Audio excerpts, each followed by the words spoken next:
Christian Kleid. Ich bin so unbehandelt, steht's auf mich. Hey, ich bin jetzt wieder unter die Erfinder gegangen und ich habe eine Top-Erfindung gemacht. Und die werde ich wahrscheinlich patentieren müssen.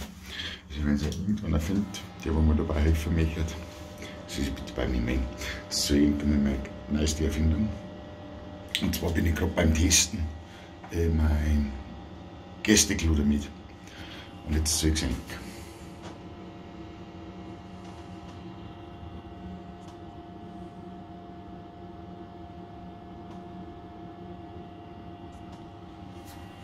Hammer, oder?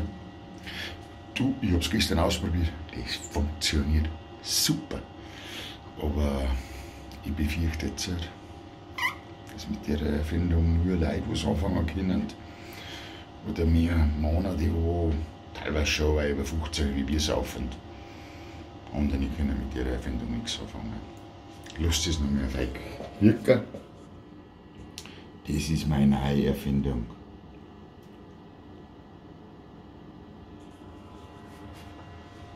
Toll, oder? Für euch.